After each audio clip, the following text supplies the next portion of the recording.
영우님들, 오늘은 제가 미리 드릴 말씀이 있어요. 오늘 방송에는 다량의 스포가 포함되어 있습니다. 혹시 저처럼 스포를 좋아하지 않으시는 분들은 미리 3편의 영화를 보고 오셔서 방송을 들어주시면 정말 기쁠 거예요. 3편의 영화 제목을 지금 말씀드릴게요. 동서님이 골라주신 웰컴 미스터 맥도날드, 이현님이 골라주신 룸 넥스트 도어, 그리고 제가 고른 러스트 앤 본입니다. 우연히 3편이 다 영어 제목이네요. 하지만 놀랍게도 이 3편 영화의 국적은 다 다릅니다. 직접 확인해 주시고, 혹은 난 스포도 괜찮아, 스포 좋은데? 하시는 분들은 여기서부터 함께 즐겨주세요.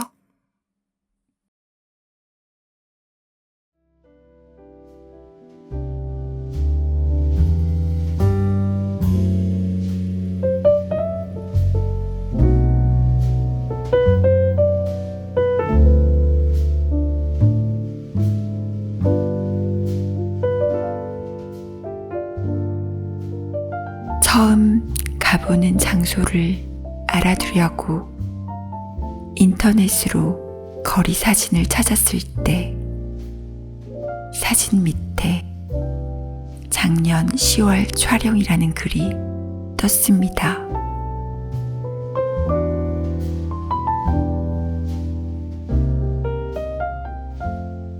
봄이 시작되는 날이 궁금해져 작년 봄에 그 길 사진을 찾았습니다. 겨우내 저장한 빛과 물을 혈관 끝까지 실어 나르느라 기지개를 켜는 나무들이 거기 있었어요.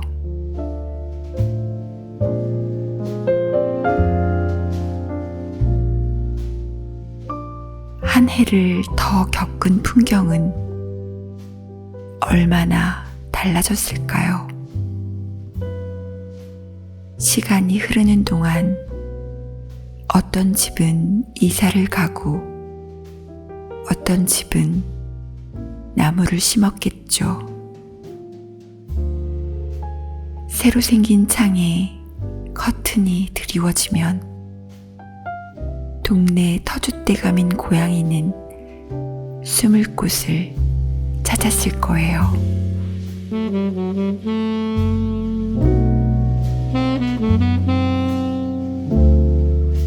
사진으로 보면 달라진 부분을 알아채기 힘듭니다.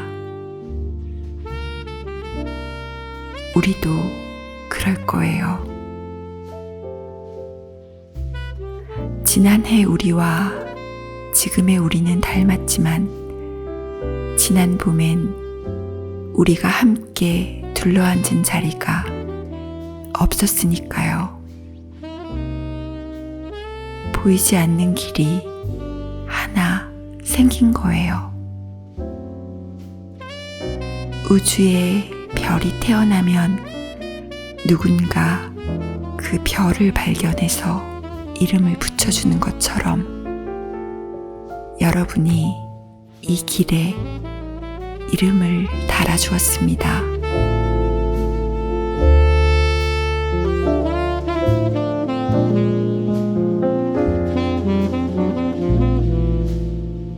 나라별 시간으로는 달라도 우주에서 지구를 본 시간으로는 같은 때 마이크 앞에 앉아 하나, 둘, 셋 외치고 동시에 박수를 쳤습니다. 한 사람이 다녀간 곳에 다른 사람이 다른 날 가보기도 했습니다. 방송을 위한 암호도 있었어요. 딸기라고 외치면 하던 이야기를 마무리하기로 했죠.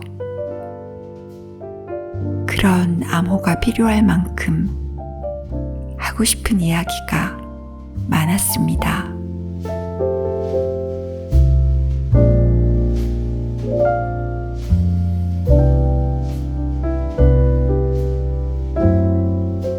방송이 끝나면 바다에 가기도 했어요.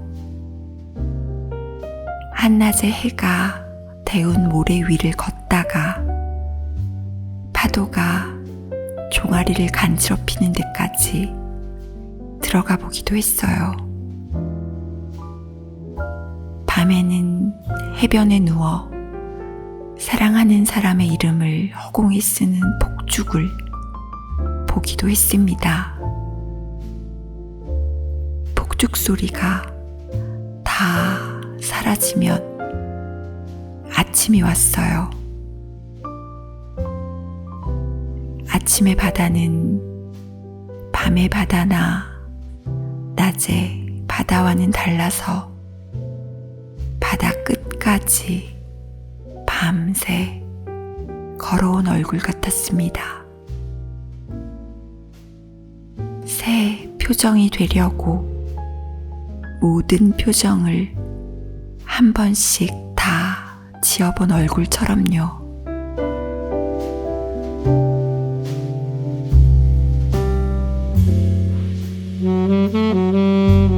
누군가 반드시 올 걸 알고 있는 문이 열리면 다독이고 쓰다듬고 껴안고 휘감는 손이고 싶었어요. 말없이 말을 거는 파도처럼 곁에 있고 싶었어요. 손을 들어 눈물을 닦아주지 않고도 눈물을 말려주는 바람처럼 시작을 모르게 나타나서 끝을 모르게 머물고 싶었어요. 기울이면 기울이는 쪽으로 흐르는 물처럼 그쪽으로 엎어지고 싶었어요.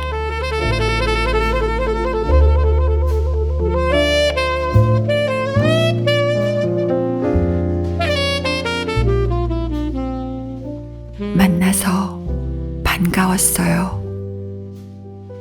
또 만나요. 오직 우리, 오직 당신.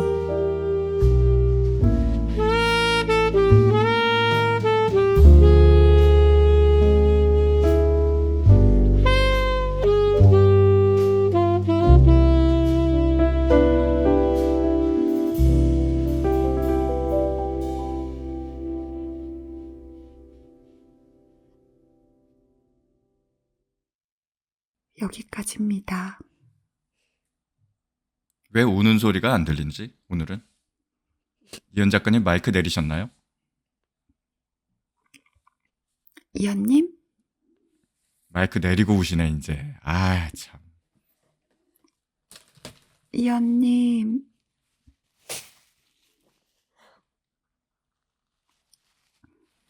제가 뛰쳐나가셨나 보다. 바람처럼 말려드릴게요. 눈물을 닦아주지 않고도.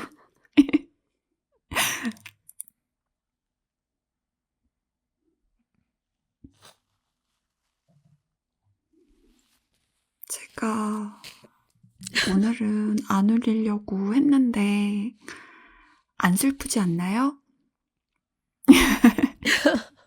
근데 내가 읽다가 울 뻔했어. 그래서 마지막에는 안 울려고 진짜 주먹을 꼭 쥐고 읽었어요. 근데 왜 근데 동서님은 안 울어? 냉혈한. 아니야. 냉혈한이야. 동서님은 속으로 울 거야. 동서님도 완전 울보야. 그러면 울지는 않았어도 울컥한 부분 있었어요? 울컥보다 너무 감탄하는 부분은 많았죠. 어떻게 저런 말을 쓰지? 어? 제가 어제 못 뭐- 잤습니다. 이거 쓰느라. 새로운 표정을 가지려고 여러 가지 표정을 연습하는 그런 바다라니. 아니 무슨 도대체 뭘 먹고 살면 저런 표현을 쓰는 거지? 빵빵. 그래서 팥은 어느 부분에서 눈물이 나셨나요? 파도처럼. 옆에 있겠다는 거? 파도처럼이라고 내가 콩한테 톡으로 얘기한 적이 있어서. 내가 그걸 줄 들었나 보면은 보다. 주로 본인이 생각했던 게 나오면 우셔. 그러니까 뭐야. 나랑 연결된 어떤 거나 그리고 처음이라는 말 그리고 사실 내가 지금 오늘도 사실 메모하면서 들어서 그런 보이지 않는 길 그리고 뭐 너무 많아서 사실은 적은 게 그런 것들 동서님한테는 여쭤봐도 말씀 안 해주실 것 같아서 한번 여쭤볼게요. 그래도. 네. 뭘요? 이거 봐. 오프닝 얘기했잖아. 감사해요. 뭐 얘기했잖아. 그래요. 이렇게 끝까지 이러시기죠. 동선 작가님은 내가 볼 때 다른 걸로 표현을 많이 하시니까 아니, 네? 뭘 계속 봐, 뭘로 거기. 표현? 그림과 매끄러운 아. 편집과 엄지? 그런데 저는 그래요. 음. 말로도 표현을 해주시면 좋겠더라고요. 아니 아까 얘기한 거는 아무도 안 들었나 봐. 그런데 뭐 그 동선 작가님은 또 동선 작가님만의 표현 방식이 있으니까 뭐 네, 할 수 없죠 그래요. 뭐. 네네. 그러면 오늘 밤에 메일로 좀 부탁드릴게요. 아니 야, 무슨 눈물의 편지를 써야 되는 거예요? 뭐야? 좋았다고 잘했다고라고. 선생님 진도 나가요 진도. 아, 이런 학생 있으면 정말 다른 친구들이 어떻게 하는지 아시죠? 바른 말한 사람들은 주변의 질시를 받게 돼 있어요. 꿋꿋하게 바른 말을 해야지 그래도. 자, 이렇게 저희 셋 중에 가장 바르고 가장 꿋꿋하고 꼿꼿하신 동서님이 골라오신 영화는 웰컴 미스터 맥도날드인데요. 네. 일단 영화에 대해서 동서님이 이야기를 잠깐 들어볼까요? 예, 이 영화는 뭐 간단하게 말하자면 라디오 생방송으로 하는 아마 연말 특집으로 추정이 돼요. 라디오 생방송 드라마를 방송국에서 하면서 겪게 되는 온갖 소동을 보여주는 영화입니다. 제가 이 영화가 한국에 개봉했을 당시에 그때 한참 친하게 지내던 녹음실이 있었는데 그 녹음실 녹음 기사님이 꼭 보라고 추천을 하시더라고요. 그래서 이 녹음 스튜디오에서 일하면서 겪는 모든 애환이 다 들어있다고. 근데 봤는데 그때 일본 영화를 극장에서 보고 그 정도로 웃었던 건 처음이었던 것 같아요. 뭐 단뽀뽀는 영화제에서 왔다고 치더라도 뭐 정식 수입 개봉된 일본 영화를 극장에서 보고 와 매초 매 순간 빵빵 터졌는데 그러면서 동시에 이제 감동이 있는 거죠. 이렇게 뭐라 그럴까 등장 인물들이 하나하나 이해가 되면서. 네, 맞아요. 근데 이거를 보면 볼수록 저는 이제 진짜 수십 번을 봤는데 볼 때마다 공감이 되는 인물이 다 바뀌어요. 그러면 그게 뭐냐면 그만큼 캐릭터를 생생하게 잡았다는 거겠죠. 네. 그래서 뭐 이걸 보신 분들도 있겠지만은 엔딩 크레딧 또 엔딩 크레딧 얘기가 나오네요. 엔딩 크레딧이 올라갈 때 맨 마지막에 나오는 일본 트로트 엔카라 그러죠. 엔카풍의 네. 노래가 있어요. 네. 그게 실제로 이 방송국장 호리노 국장이 부르는 거예요. 그 오. 후세 아키라라는 배우가 직접 원래 가수 출신인데 그게 이제 국장의 심정을 대변한 노래예요. 맨 마지막에 나오는 거야. 그 영화상에서는 국장을 항상 표정은 웃고 있는데 이거는 잘못된 거야. 이러면 큰일 나. 막 이런 식으로 얘기를 하잖아요. 네. 전형적인 책임 회피형 간부인데 그 사람의 심정이 맨 마지막에 엔딩 크레딧 노래로 이렇게 나오는 것까지 거의 이렇게 이 모든 영화나 방송 그런 창작물에 참가하는 모든 인물의 캐릭터가 종합적으로 드러나게 만든 그런 명작이라고 할 수가 있습니다. 네. 혹시 마지막에 나왔던 그 엔카 가사를 좀 읽어주실 수 있을까요? 너무 궁금해요. 그거를 지금 좀 찾아야 하는데 제가 아. 기억나는 대로 그냥 말씀드릴게요. 네. 그러니까 어떤 내용이냐면은 이렇게 힘들고 뭐 제대로 안 될 때도 있고 그런 건 난 다 상관없어. 네 방송이 어떻게 나오든 상관이 없고 누가 싫어하든 상관이 없어. 쌤뻔 넣고만 좋아하면 돼. 그거 대사에도 있어요. 네, 그 심정이 그게 이제 맨 마지막에 그 프로듀서가 국장한테 사과하면서 제가 뭐 이렇게 부하 관리를 잘못했습니다 했을 때 난 상관없어. 쌤뻔 넣고만 좋아하면 돼. 맞아요. 그게 초지일관. 네. 초지일관. 이 실제로 편성을 좌지우지하는 배우들이 있잖아요. 맞아요. 네. 스타. 스타들이 있는데 뭐 한국에서도 이런 음. 방송국을 그러니까 음. 방송 시스템이나 이런 걸 다룬 드라마나 그런 걸 보면 스타 한 명의 기분에 따라 편성이 좌우되는 경우도 있는데 그런 게 이제 드러나는 거죠. 네, 이 사람은 네. 쌤뻔 넣고의 비위를 맞추기 네, 위해서 그 자리에 네, 있는 거죠. 네. 그래서 뭐 재밌다. 네가 뭐 방송이 어떻게 되든 늦든 뭐 시나리오가 어떻게 되든 저 빌어먹을 쌤뻔 넣고만 좋아하면은 나는 오케이 뭐 이런 뜻이에요. 근데 정말 이상한 거는 저는 동서님도 아마 그 여자 작가분한테 감정이입을 하신 적이 분명히 있으실 텐데 감정이입이 되면서도 그 여자 성우가 이름을 바꾸잖아요. 메어리 제인으로. 네, 저는 네, 그게 네. 너무 웃겨서 빵 터졌거든요. 메어리 제인. 근데 그 이름 하나 때문에 모든 게 바뀌잖아요. 정말 맞아요. 모든 설정과 상황과 사건이 다 바뀌는데 그래서 처음에는 너무 화가 나고 저 성우가 저 배우가 왜 저럴까 저렇게까지 해야 되나 싶으면서도 막상 연기를 시작하면 설득이 되는 거예요. 저런 목소리에 저런 연기면 좀 참아야겠다. 내가 좀 참자. 내가 작가의 심정이 돼서 맞아요. 참게 되더라고요. 그래서 메어리 제인에 웃었지만 계속 웃을 수만은 없었던 나도 결국은 능력 위중감라는 생각이 들면서 그리고 제가 이제 네. 예전에 그런 작업을 했을 때 애니메이션 작업을 했을 때 보면은 정말로 감탄할 수밖에 인정할 수밖에 없다. 네. 그런 순간이 되는 거는 녹음 상황이었어요. 한국 성우분들이 정말 잘해요. 너무너무 잘해요. 맞아. 네. 그 옛날에 이게- 주말의 명화.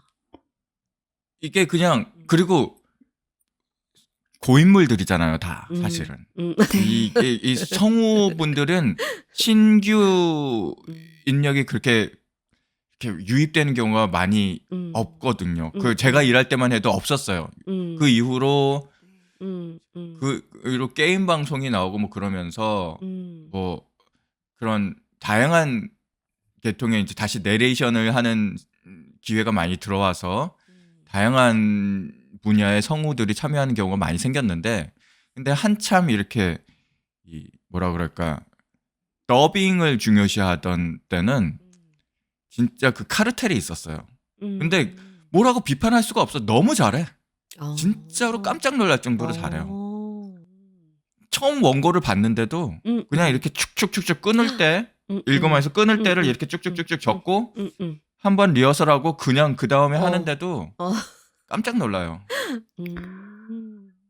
저는 멋지다. 성우들 목소리를 들으면서 놀랬던 게 한 음. 문장, 아니 한 문장도 아니고 한 마디, 아 이런 아만 해도 음. 모든 감정이 실려 있는 거예요. 어. 정말 숨 쉬고 숨을 들이쉬고 내쉬는 숨에도. 그래서 그 연기하잖아. 이런 목소리로 연기를 하잖아요. 네, 이런 사람들만 성우를 할 수 있구나 그런 생각이 들었고 제가 그 성우의 수업을 들어본 적이 있어요. 어떤 기회로. 근데 그때 제가 감탄을 했던 게 성우가 이미 된 사람이 아니라 되려고 준비를 하는 사람들의 연기를 들었을 때 정말 소름이 쫙 돋는데 진짜 성우들의 연기를 들으면 어떤 기분일까 이런 생각이 들더라고요. 그래서 어떤 사람들인지 알아요. 목소리에 모든 세월과 시 공간을 담을 수 있는 사람들. 그런 맞아요. 분들이에요. 맞아요. 정말. 네. 네, 이 영화를 보면서 저희 생각을 또 하지 않을 수가 없었는데요. 네. 저는 아까도 말씀드렸듯이 작가의 감정이입을 했다고 했잖아요. 네. 동서님이랑 이현님은 어떠셨을까요? 먼저 이현님부터. 저는 좀 창작에 대해서 생각을 좀 했고, 여기 그 작가님이 쓰신 문구, 사랑의 힘을 믿으라. 사랑을 믿는 자만이 사랑의 힘을 구원받으리라.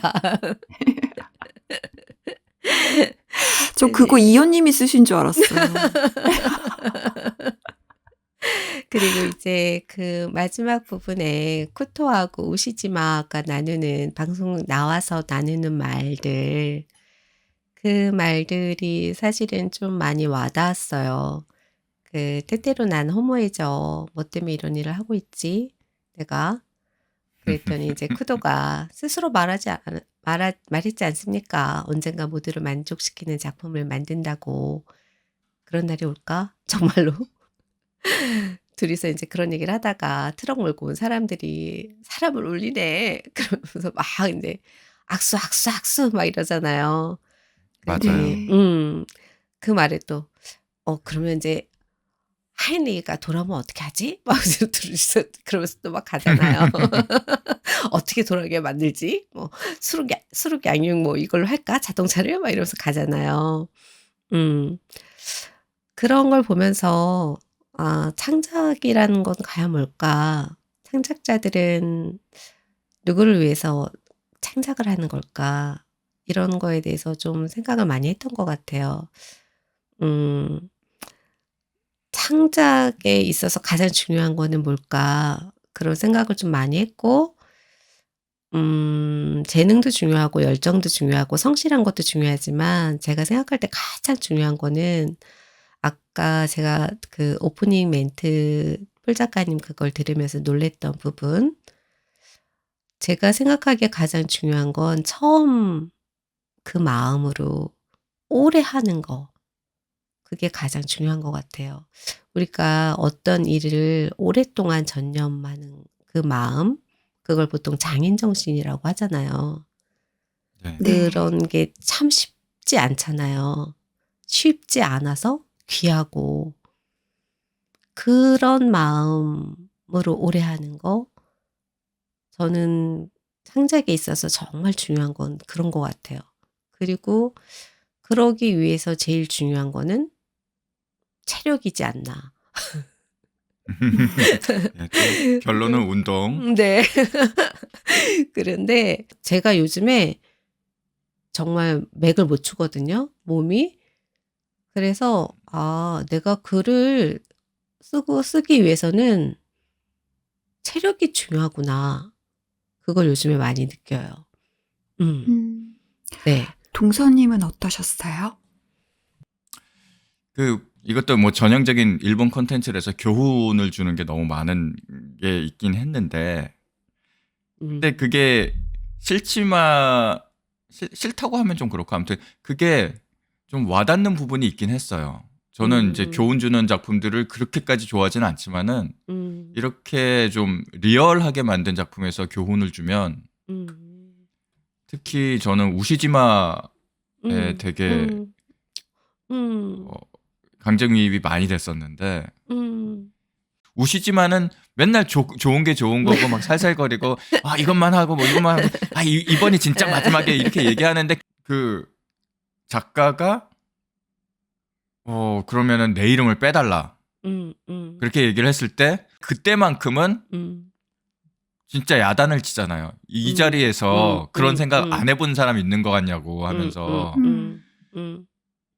그때는 진짜 막 막 너무 확 와가지고 갑자기 울컥했는데 그게 이 작품의 완성도를 기하는 거는 어떤 자세인가 뭐 이런 생각을 하게 되더라고요. 그러니까 이게 결국은 방송을 나가게 만드는 게 제일 중요한 거잖아요. 어떻게든 그러니까 그 우시지마도 진짜 퀄리티에는 전혀 관심 없는 것 같지만 어떻게든 만들어내는 거 그거를 쌓이다 보면은 언젠가는 우리도 만족하고 작가들 그리고 관객들도 다 만족하고 독자들도 만족하는 그런 글을 쓰는 순간이 오겠죠.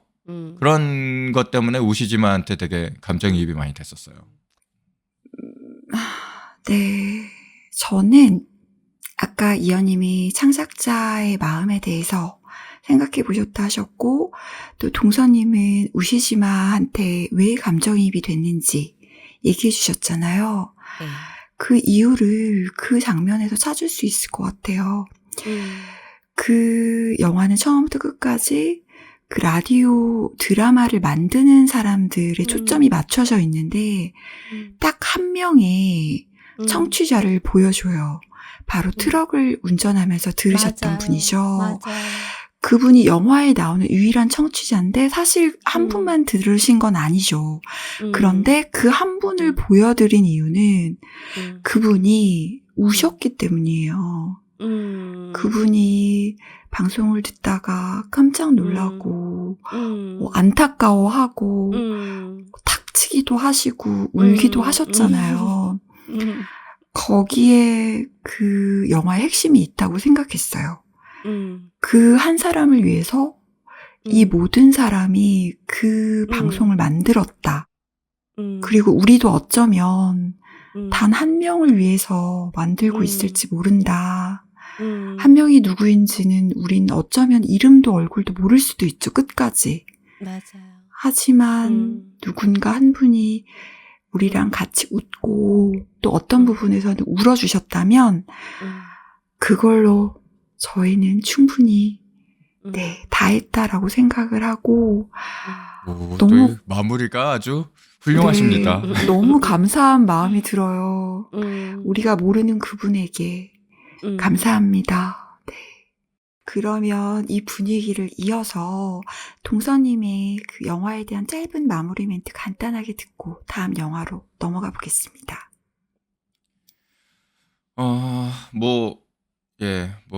보면서 또 한 번 느꼈는데, 와, 정말 옛날에 이런 쪽으로 일했을 때는, 난 이렇게 바쁘게 일하는데 저 사람 도대체 뭐 하고 있는 거지? 막 그런 생각이 드는 사람들이 있거든요. 이렇게 앞에서 살랑살랑 거리기나 하고. 나? 근데, 아니. 그 방송국에서 이렇게 하면은, 근데 지금 보면은,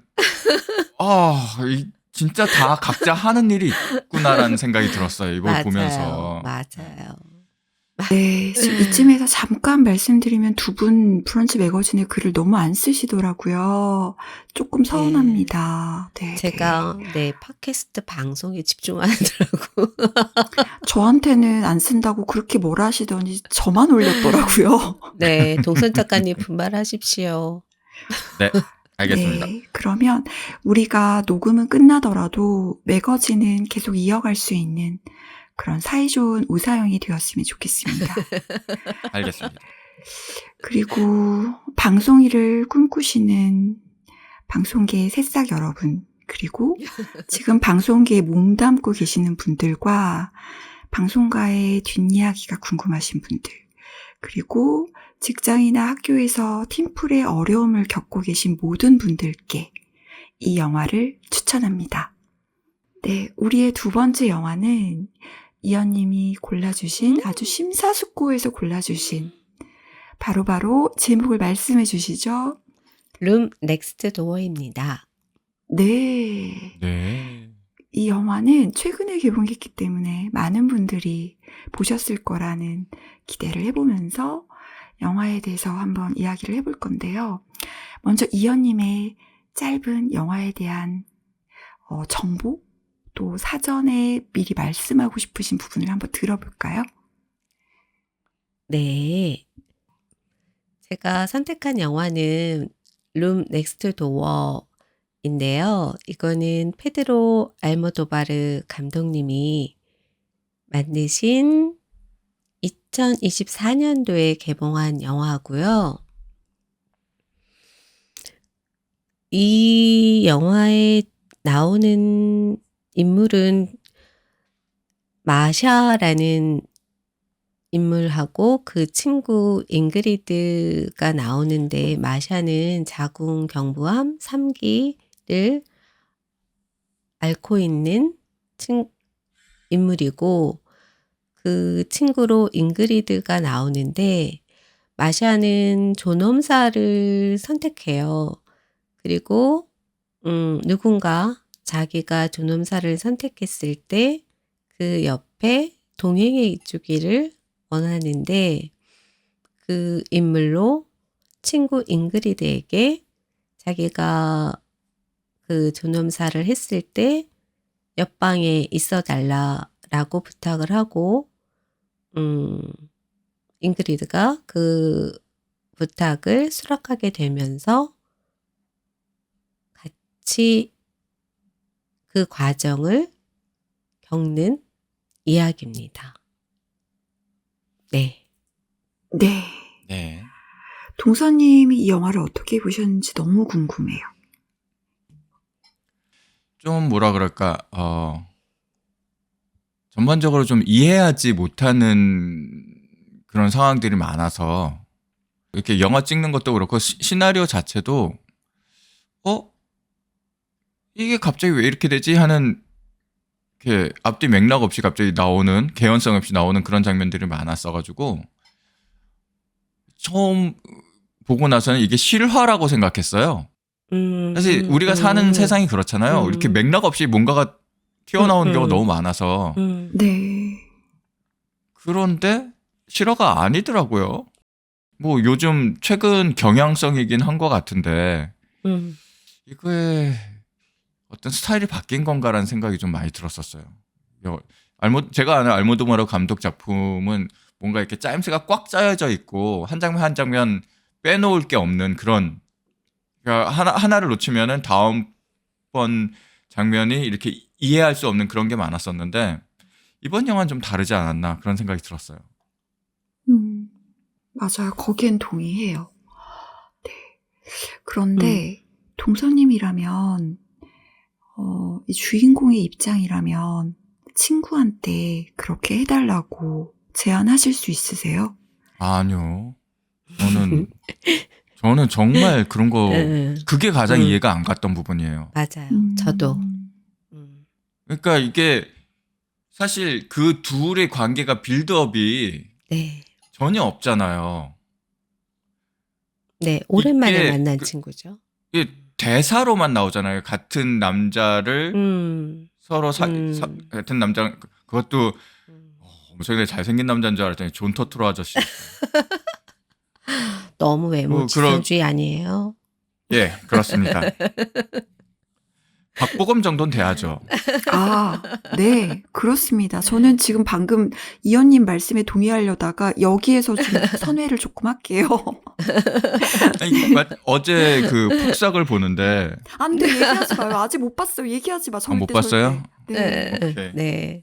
아무튼 영화에 집중해 주세요. 이렇게 난 그 얘기 너무 하고 싶은데 내가 안 봤기 때문에 하면 안 돼.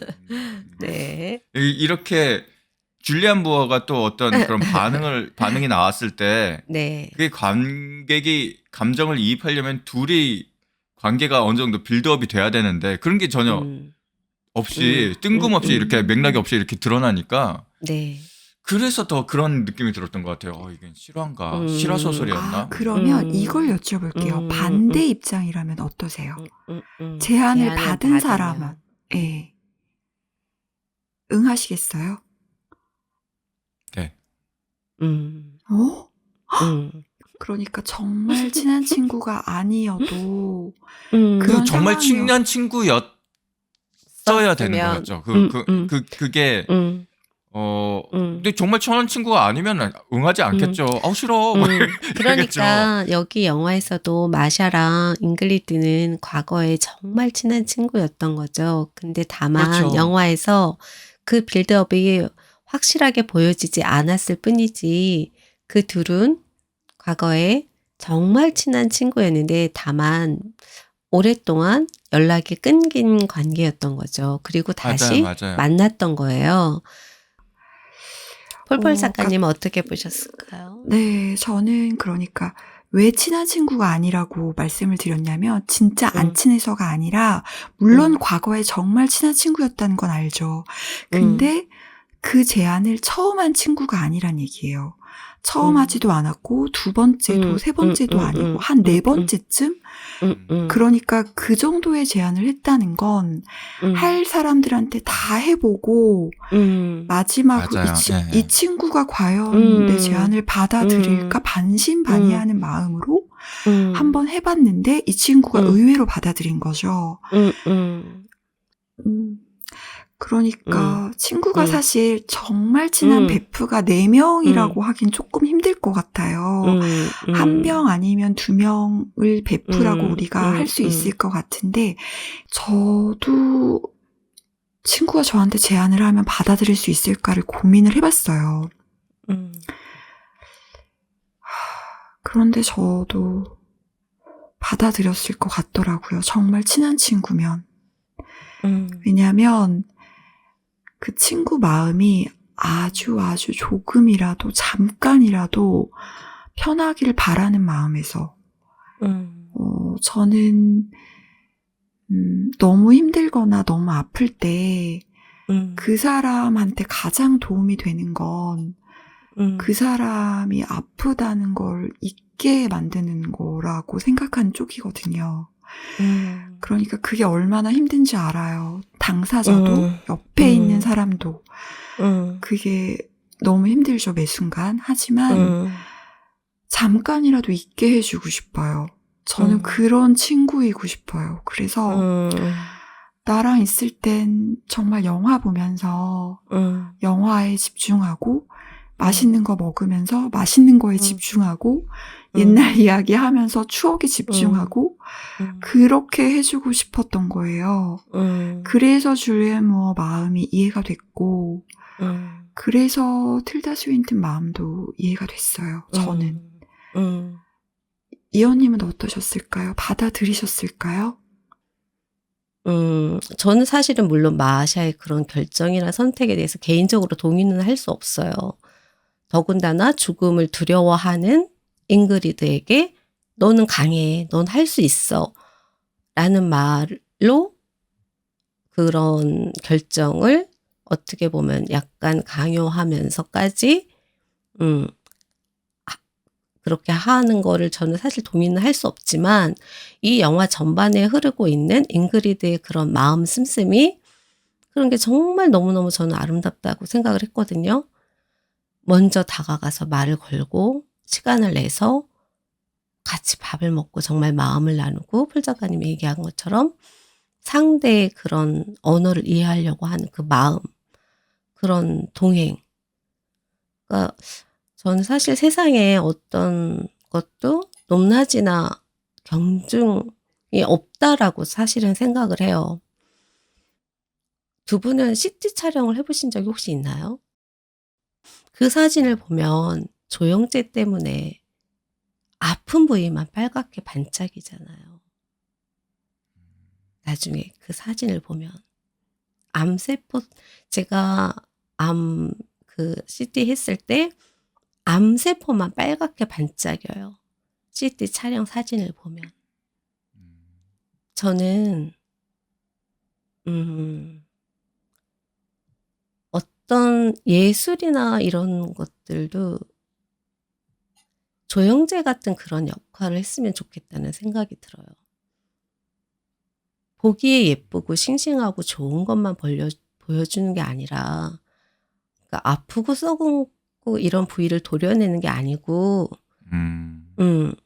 그런 부분을 더 드러내주는 역할을 하는 게 예술이어야 되지 않나. 인간이라는 존재가 갖고 있는 모습, 우리 사회가 안고 있는 부조리를 그냥 있는 그대로 보여주는 것. 저는 2017년도에 암 진단을 받고 20년도에 재발했지만 지금까지 제일 많이 들었던 말은 이 마샤처럼 싸워라, 싸워서 이겨라, 또 넌 할 수 있다, 넌 강하다. 그렇지만 저는 한 번도 암을 싸워야 되는 대상이라고 생각해 본 적이 없어요. 이 마샤는 항상 제가 이 영화에서 가장 불만이었던 거는 마샤는 그거를 싸워야 된다라고 생각하고 암이 나를 죽이기 전에 내가 먼저 죽겠다. 전 암이라는 걸 적이라고 생각해 본 적도 없고 지금도 그냥 함께 가야 하는 존재. 내 안에 또 다른 나라고 생각했지. 그거를 내가 죽는 날까지 그냥 잘 다독이면서 가야 되는. 그냥 좀 세상이 이제는 그만 좀 싸우고 다 같이 잘 살았으면 좋겠어요. 저는. 그냥 아프고 시들고 맨날 지기만 하는 사람들이 이제 좀 기 좀 펴고 그냥 좀 살맛 나는 세상에 와서 그냥 다 같이 잘 살았으면 좋겠어요. 그런 역할을 해야 되는 게 그렇게 아픈 부위를 반짝이게 하는 게 그런 조영재 같은 역할을 해야 되는 게 예술이지 않나. 그런 다 모든 걸 온 마음으로 환영하는 잉그리드 같은 그런 시의 마음으로 그런 생각이 들었어요. 그래서 제가 이 영화를 골랐습니다. 네. 네. 이현님께서 예술은 현실을 다 보여주는 조영재 같은 역할을 해야 한다라고 말씀을 하셨는데, 맞아요. 제가 페드로 알모도바르 감독님 영화를 보면서 늘 느꼈던 게 그거였던 것 같아요. 현실을 어떻게 이렇게 그대로 보여줄 수 있을까? 그러니까 어떤 면에서는 어떤 분들은 과장됐다고 생각하실 수도 있는 부분들이 사실은 현실을 있는 그대로 보여주는 거라고 생각을 했었거든요. 근데 이 영화가 이전의 영화랑 가장 다른 점은 저는 색감이라고 생각했어요. 색감과 엄청난 빛들.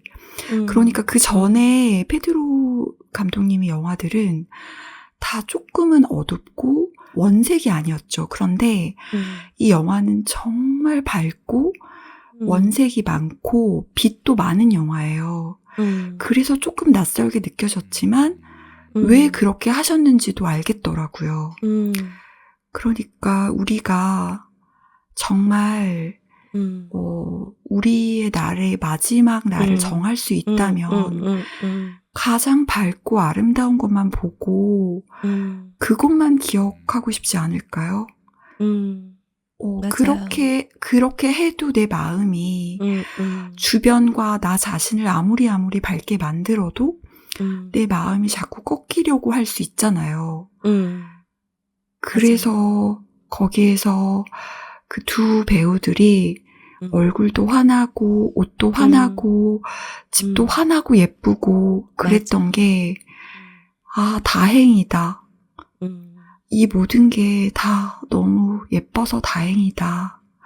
그리고 더 예뻤으면 좋겠다.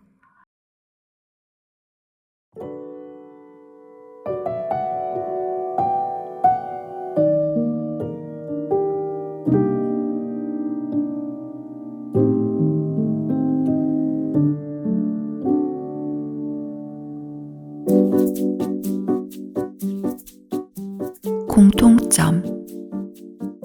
떡잎부터 영화를 사랑한 시네필. 영화판에 발을 들였거나 들이고 있음.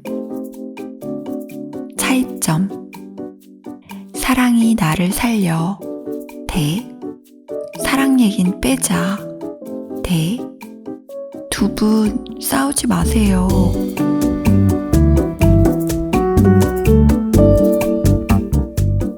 등장인물 1. 팟캐스트 입문 한 달 차. 처음 해보는 막내 노릇이 신난 막내. 등장인물 2. 중랑 미디어 센터 VIP. 취미는 산꼭대기에 있는 학교 찾아가기. 등장인물 3. 캐나다 루프탑 사령관. 녹음 믹싱의 대가이자 재즈 애호가.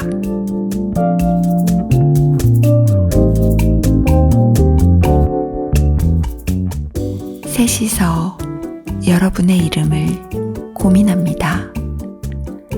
서로가 서로를 부를 때 더 가까워질 이름을.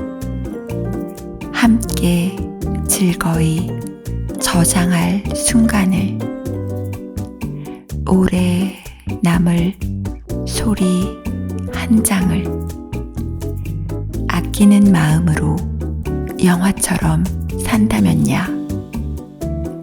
2권의 책, 3명의 저자.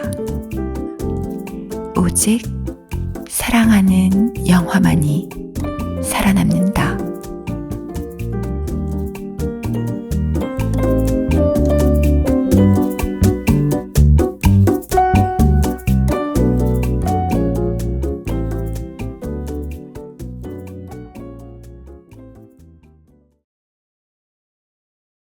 네, 제가 고른 영화는 네. 러스트 앤 본입니다. 네. 제가 이 영화를 네. 얼마나 좋아했는지 말씀드릴게요. 줄거리보다 그게 더 중요할 것 같아서. 네. 이 영화가 개봉했을 때 극장에서 보고 제가 얼마나 많이 놀라고 울고 가슴을 부여잡고 통곡을 하고 그랬던지 영화를 보고 나와서 다리에 힘이 없는 거예요. 걸을 힘이 다 빠질 정도로 영화 한 편을 봤을 뿐인데 기진맥진했어요. 제 모든 마음과 정신을 거기에 다 쏟아서 그래서 약간 비틀거리면서 친구가 밥을 먹으러 가자 그랬는데 밥을 못 먹겠는 거예요. 여러분도 그런 경험이 있으실까요? 영화를 보고 나서 오늘은 도저히 못 먹겠다. 그런 마음이 드신 적 있으세요, 동사님? 예, 뭐 다른 의미로 다리에 힘이 쫙 빠졌던 적이 있었죠. 어떤 의미일까요? 이게 좀 다른 방향으로 다리가 풀렸다는 게 제가 처음부터 좀 관여가 되었고 중간에는 저 개인적으로 원작자나 연출자 모르게 참여를 했던 애니메이션 이라고 있었는데 그러다가 이제 시사회에 초청을 받았죠. 그게 신사동의 당시에 브로드웨이 극장에서 시사회를 했나? 신사 사거리에 있는. 너무 실망을 해서 영화를 나온 거 보고 와, 이렇게까지 쓰레기가 죄송합니다. 아무튼 요거는 편집.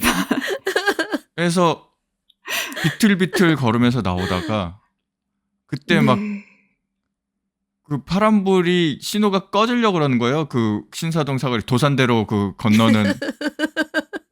그래서 막 후다닥 달렸는데 다리가 풀린 상태에서 달리다가 도산대로 한가운데 쫙 엎어졌잖아요.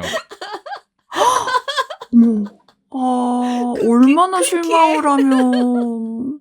대로 한가운데 그게 그렇게 이제 시사회를 보통 누웠었는데. 밤에 하잖아요.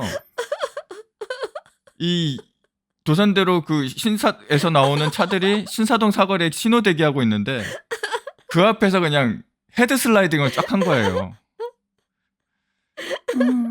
안 다치셨어요? 정신적인 내상이 너무 커서 음. 그 신체적인 외상은 전혀 생각할 겨를도 없이 와 여기서 진짜 큰 웃음 한번 주고 가는구나 그런 생각을 했었습니다.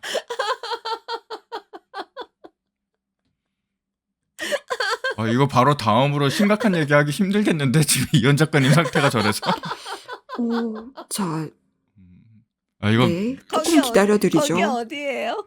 나 가봐야 되겠다. 지금 없어졌더라고요 브로드웨이 극장이.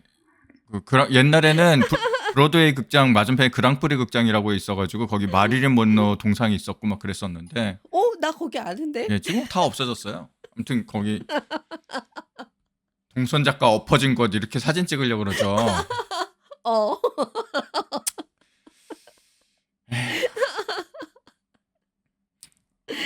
이거 정리를 어떻게 해야 되지? 좀 심각한 얘기 하려고. 자, 네, 그러면은 제가 심각한 질문을 던져볼게요. 네, 이현님은 혹시 그런 경험이 있으실까요? 그 영화 뭐죠? 우리 같이 본 영화인가? 이번에 밥 딜런 영화 나온 그 배우 누구지? 이름이 생각이 또 안 나네. 티모시 샬라메?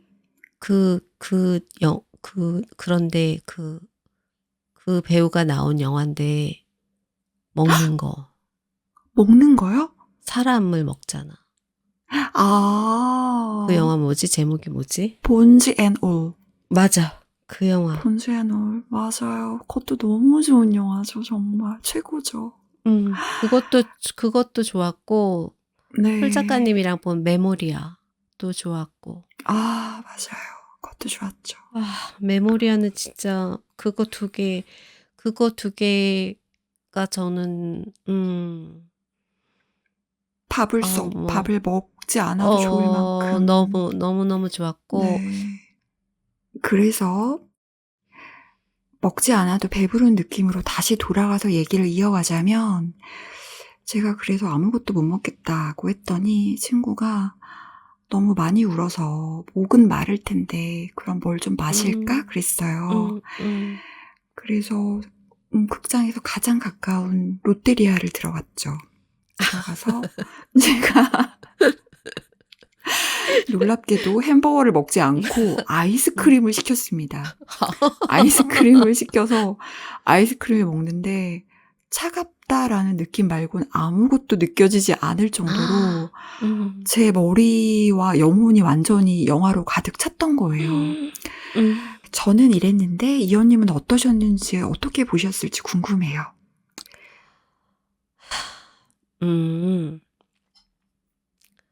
일단 저는 한 번에 다 보지를 못할 정도로 울었습니다. 네. 영화가 시작되고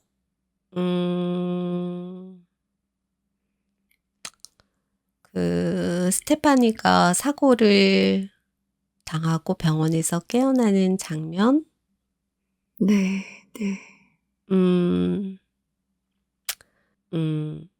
그때 스테파니가 병원 베드에서 누웠다가 마취 상태에서 깨어났을 때 그게 아주 똑같지는 않아서 사람마다 느끼는 정도도 다 달라서 다 안다고는 말할 수 없지만 그 마취 상태에서 깨어났을 때 자기 몸을 보고 스테파니가 받았을 때 그 고통과 충격이 어렴풋이 어느 정도 짐작이 돼서 그 장면에서 정말 많이 울어서 조금 감정을 추스리고 봐야 됐었어요. 그리고 이제 뒷부분에 이어지는 조각 햇살에 이렇게 잠에 취한 듯 양에 취한 듯 그 스테파니가 눈을 가늘게 떴다 하면서 산책 나갈까? 그럴 때 다 싫어.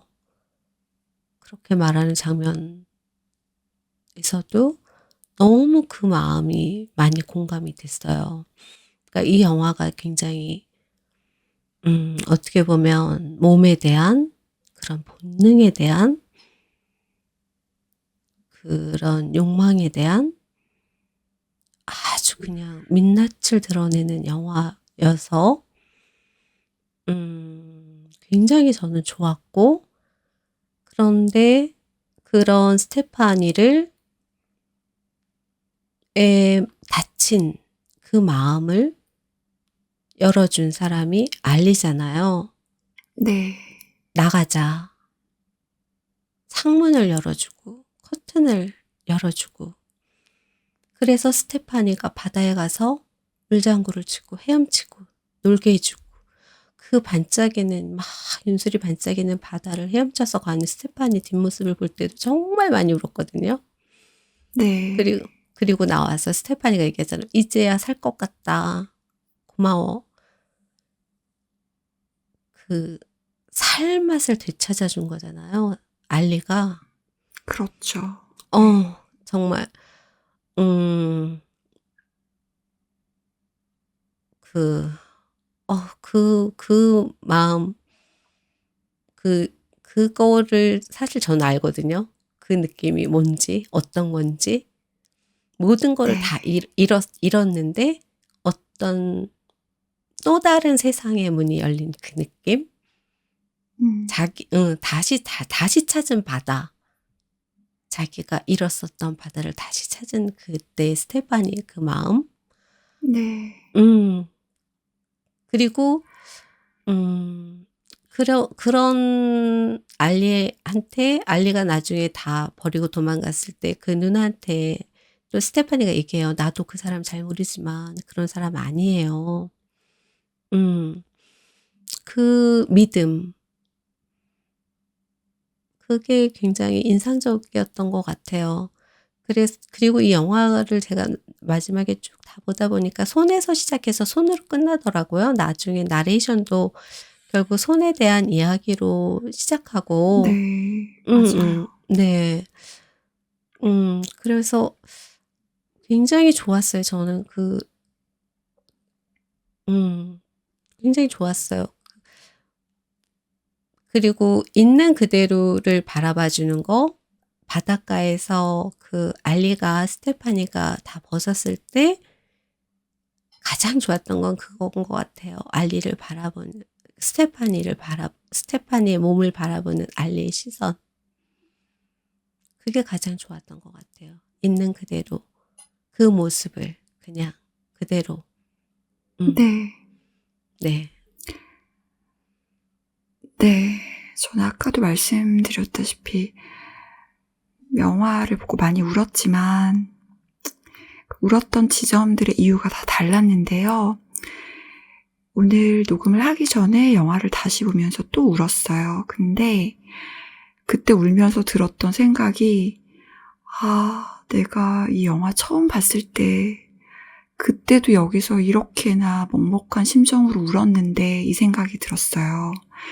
그게 어디였냐면, 두 분은 그 장면에서 어떠셨을지 모르겠어요. 그 스테파니가 앉아서, 휠체어에 앉아서 손으로 과거에 했던 수신호를 혼자 하는 맞아. 장면이 있어요. 네. 옥상에서. 혼자 하는데 그 장면이 저한테 말하는 거는 그 과거를 회상하는 씬이 아니라 다시 살고 싶다는 장면으로 읽혔거든요. 그 이전에 어떤 것도 하고 싶지 않고 어떤 곳에도 의욕을 느끼지 못하던 사람이 이제는 내가 할 수 있는, 내가 지금 할 수 있는 어떤 걸 해보고 싶다. 과거와는 다르더라도 내가 팔을 뻗을 수 있는 최대한을 뻗어보고 싶다. 그걸 스스로 확인하고 싶다는 마음 같아서. 이제 수영하고 나서죠. 알리랑 같이 수영하고 나서. 네, 맞아요, 그럼요. 맞아요. 훨씬 뒤에요. 네. 그래서 음. 저는 그게 좋았던 게 그 전에 이제 슬퍼서 울었던 장면들이 굉장히 많은데 그 장면에서의 눈물은 다른 의미였었고 그리고 동서님이 아마 울지는 않으셨겠지만 울 것 같았던 장면은 어느 장면이었을까가 또 궁금해요. 저 역시 그 장면이 가장 네. 인상적이었던 정말이요? 것 같아요. 네. 진짜? 네. 어머, 웬일이야. 동서님이랑 나랑 통할 때가 그래도 몇 달을 이야기를 하니까 한 번은 통하긴 하는구나. 너무 반가워요, 동서님. 그게 이제 뭐 같은 의미였는지 모르겠지만 폴폴 작가님도 이제 방송국에서 일하신 경험이 있고 그러시니까 네. 그 스테파니가 자기가 가장 사랑하는 것에 물려서 장애를 겪게 되는 셈인 거잖아요. 맞아요. 네. 저 역시 제가 되게 좋아한다고 생각했던 일에 네. 막 염증을 느끼고 막 진력을 느껴가지고 막 이렇게 그렇게 떠난 경험이 있는 건데, 근데 그 어느 순간 우연한 기회로 다시 뭐 수영을 하듯이 그 맨몸으로 수영을 하듯이 우연한 기회로 글을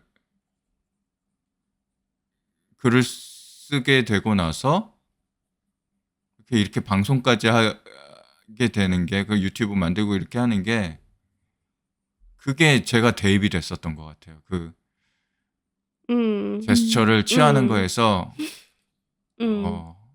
그런 완전 이해돼요. 그런 모습, 내가 저런 모습으로 있구나라는 생각이 들었었어요.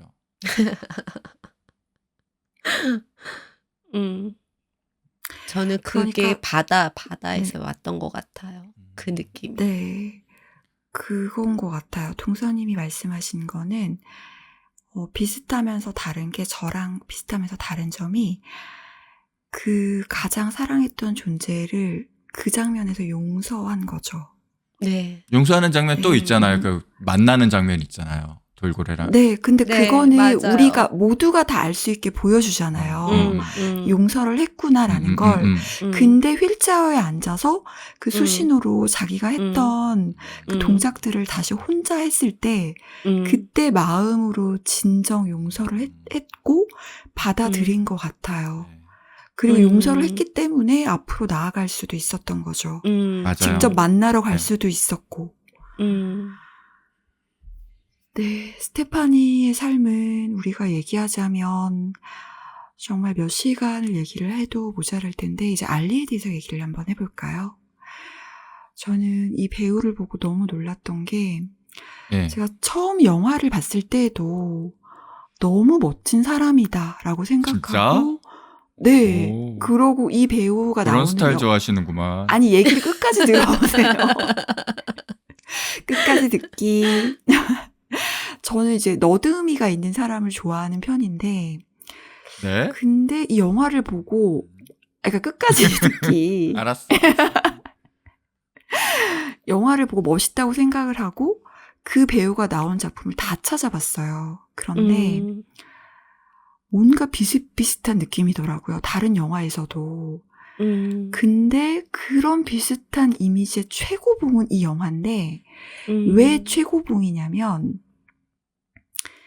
알리와 스테파니는 각자 다른 이유로 우리한테 눈물을 주지만, 알리가 우리한테 주는 눈물은 동서님한테는 어떤 거였을까요? 저는 알리 이렇게 흔히 얘기하듯이 단무지라 그러죠. 단순무식. 이런 캐릭터들한테 위로를 받을 때가 많아요.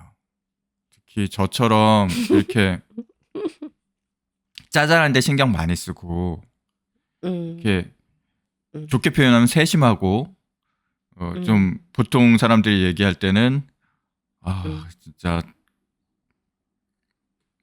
아무튼 그런 왜 쓰세요? 그 말 써도 돼요. 쪼잔하다고. 뭔데요? 예, 저는 예. 몰라요. 네, 아, 내가 네. 써주려고 했는데. 쪼잔한 인간이 세상을 살다 보면은 이런 캐릭터들한테 위로를 많이 받아요, 사실은. 예, 진짜로 음, 그 친구 중에도 이런 캐릭터가 있었고 제가 좋아하는 형님도 이런 캐릭터가 있는데 내 친구 중에 그 같이 내 직장 동료는 뭐 웬만한 손님들이 불평을 해도 다 괜찮아. It's not a big deal.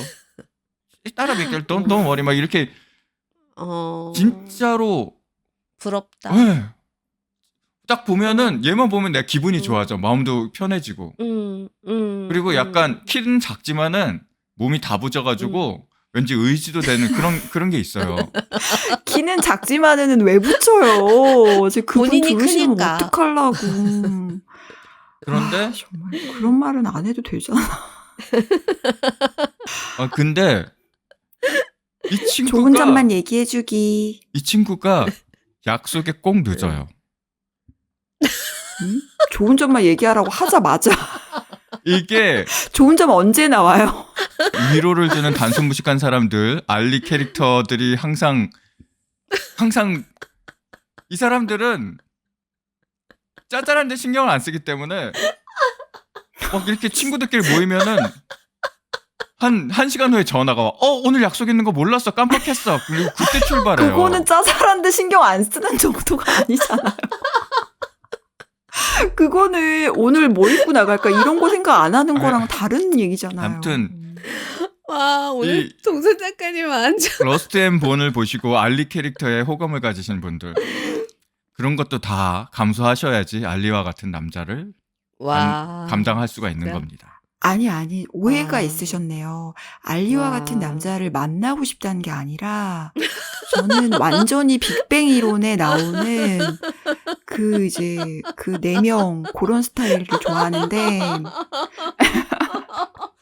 프렌즈에서도 로스를 좋아했었는데 그러니까 그 정도로 제가 똑똑하고 조금 맹하고 다정한 남자한테 끌리지만 아니 왜 알리한테 내가 왜 폴폴 끌렸냐. 작가님한테 얘기했다고 생각을 이거는 하세요. 지금 저는 아니, 그러니까 영호님들한테 저는 그게 아니라 아니 음. 오해하신 모든 분들을 대변해서 얘기하는 거예요.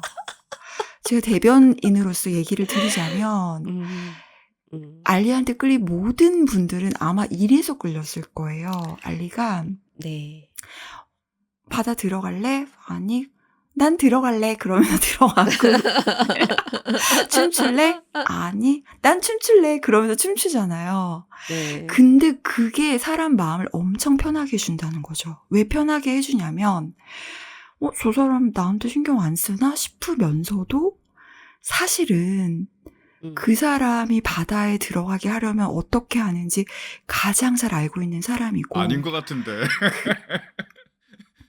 아니 왜 정말 내가 말한 거 다 아니라고 할 거예요 진짜? 아니, 정말 영화 고른 사람 말 다 반대하기 난 춤출래 정말. 하고 나서 그게 그 스테파니를 마음을 고려해서 배려해서 그런 얘기를 한 거라고요?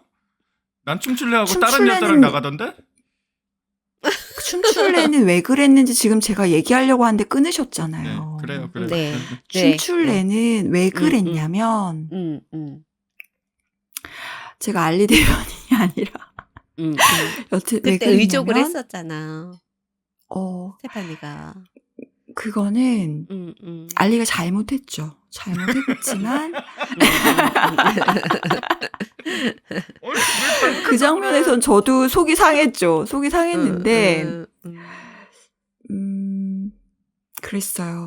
그러니까 스테파니한테 부담을 주고 싶지 않았던 거죠. 부담을 주고 싶지 않아서 오케이. 부담을 주고 싶지 않아서 내가 사실은 너를 집에 데려와서 내 아들과 누나를 보여줄 만큼 널 소중하고 중요하게 생각하지만 내 매니저가 없어지면 내 매니저를 부탁할 정도로 너를 믿고 신뢰하지만 너는 나의 모든 걸 책임질 필요는 없어.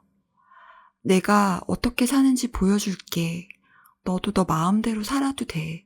이런 나라도 감당이 된다면 나를 만나주겠니? 왜 제가 지금 알리 편지를 쓰고 있는 거죠? 그런 마음이 아니었을까라고 조심스레 추측을 해봅니다. 하지만 그 장면에서 저도 화가 났죠. 화가 났고 갈등이 있었기에 명장면이 나오잖아요. 뒤에 끊지마. 끊지마는 그 장면이 있었기 때문에 빛을 발하는 거예요. 만약에 계속 쭉 잘 지내고 자 우리 둘이 그럼 행복하게 사이좋게 오손도손 살자 해서 살았다면 이야기는 거기서 끝나죠. 하지만 둘은 잠깐 헤어졌다가 알리한테 정말 견딜 수 없는 참을 수 없는 슬픔이 찾아왔을 때 유일하게 기대고 싶고 말하고 싶은 사람 전화해서 목소리를 들었을 때 와르르르 무너질 수 있는 사람 그 사람이 너라는 걸 보여주는 거죠. 네. 이현님은 어떠셨어요? 저는 그냥 알리가 그렇게 많은 생각을 했다고는 사실 생각하지 않고 철저하게 본능에 충실한 사람처럼 보였어요. 그리고 굉장히 자유로운 사람? 그래서 스테파니도 그 사랑 안에서 자유롭지 않았을까 라는 생각을 했고 사실은 마지막 대사가 참 많이 와닿았는데 나를 버리지 마 라고 알리가 얘기하잖아요. 네. 그래서 그때 스테파니가 늘 곁에 있을게 그렇게 얘기하잖아요. 네. 그때 비로소 그 두 사람의 어떤 마음이 확인되지 않았나 그런 생각이 들었고 저는 사실은 이게 사랑 영화기도 하지만 어떻게 보면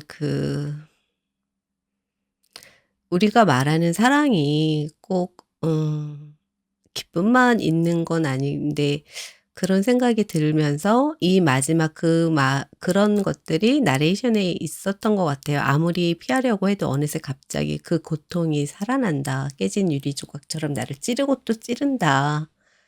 라는 말. 그러니까 사랑이라는 것도 그런 것 같아요.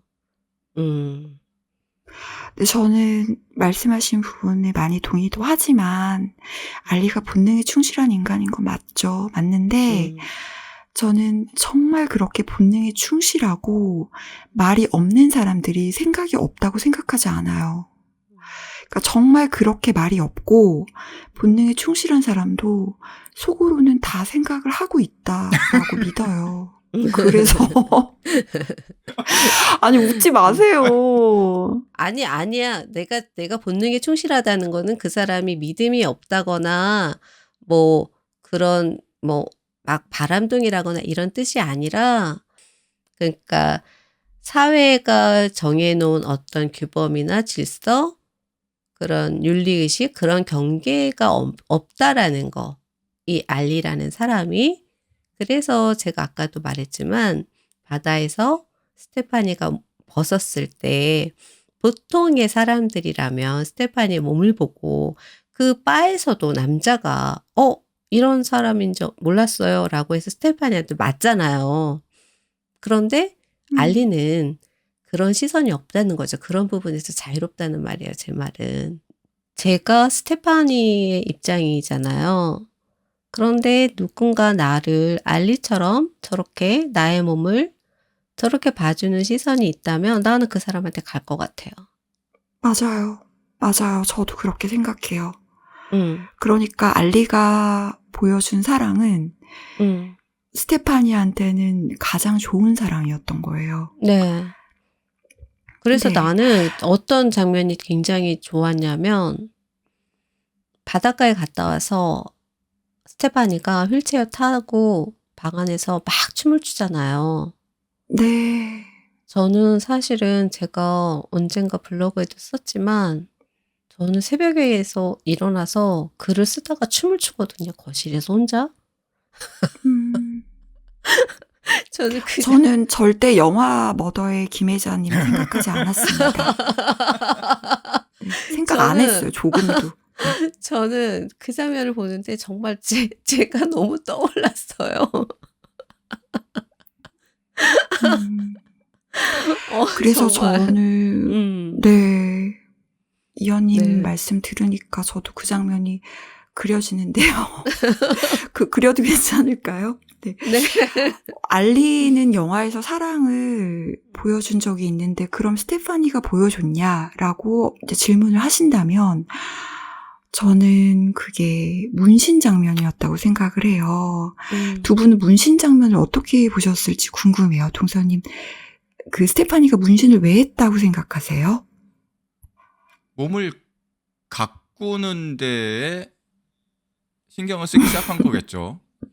자기 네네. 이렇게 상실로만 생각했던 있어야 할 게 없는 부분이 어떤 결핍이라고만 생각했던 부분을 거기에 대해서 이제 애정을 갖게 된 거죠.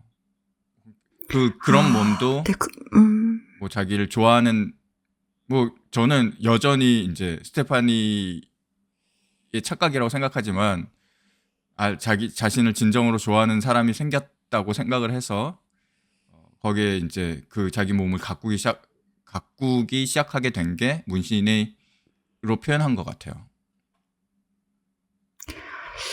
스테파니의 착각이었을까요? 남자는 좋아하지 않는 여자한테 시간과 돈을 절대 쓰지 않는다고 하던데. 그러니까 이 알리가 그렇게 많은 시간을 들여서 사람들의 매력에 대해서 너무 과대평가하는 경우가 있어.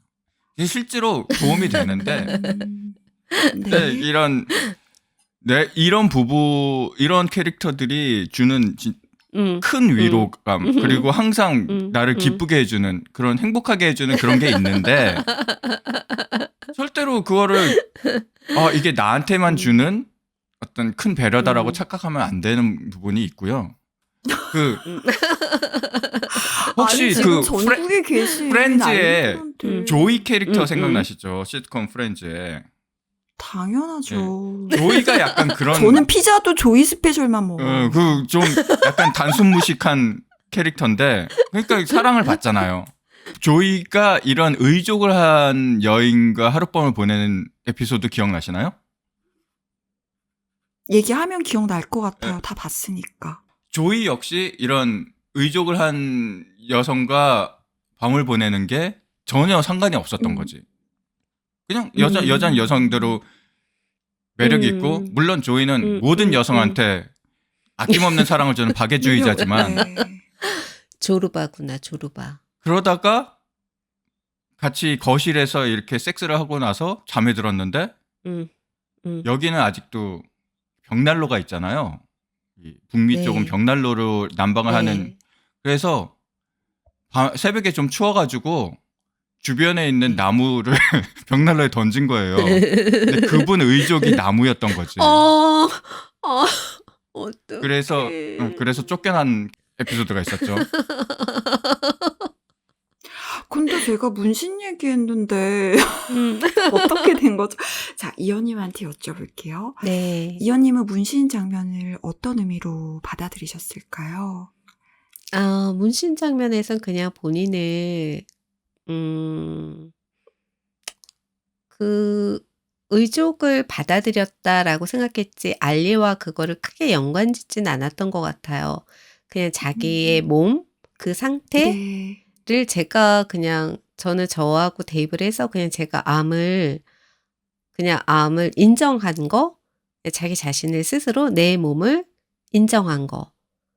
그거를 그냥 받아들였다라고 생각했지 알리와 저는 사실은 연관짓진 않았고 알리와 연관지어서 제가 생각했던 건 그거예요.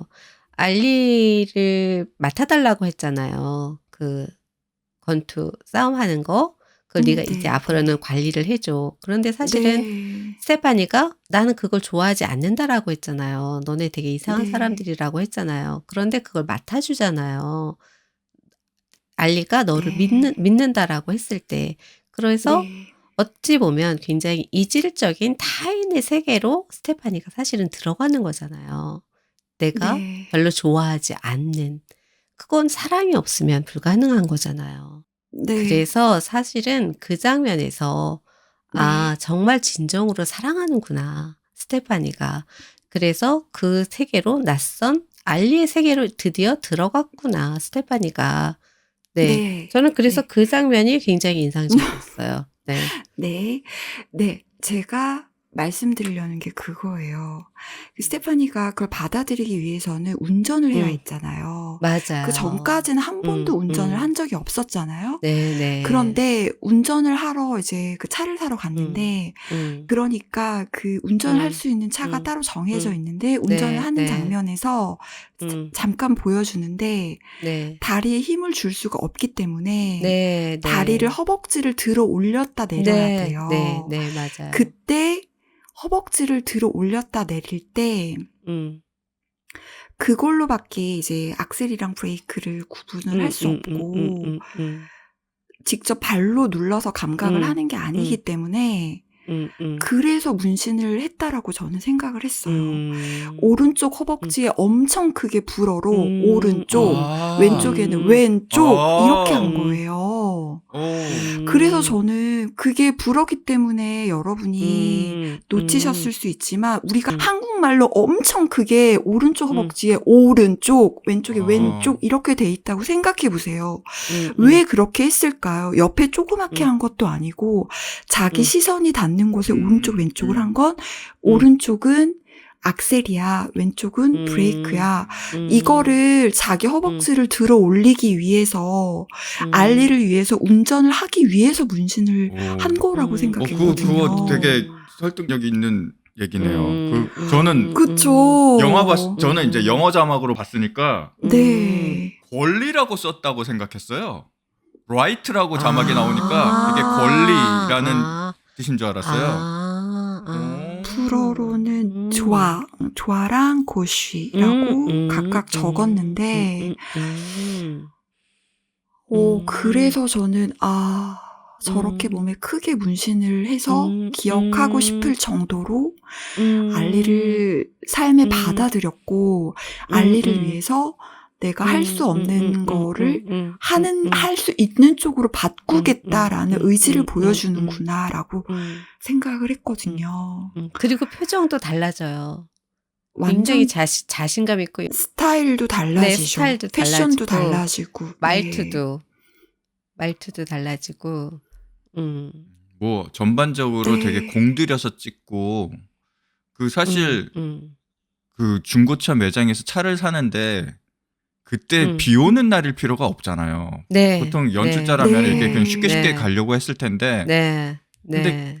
그 마리온 꼬띠아르 표정이 비 오는 날에서 네. 이렇게 몸이 불편할 때 비까지 내리면은 되게 더 네. 힘들 텐데 네.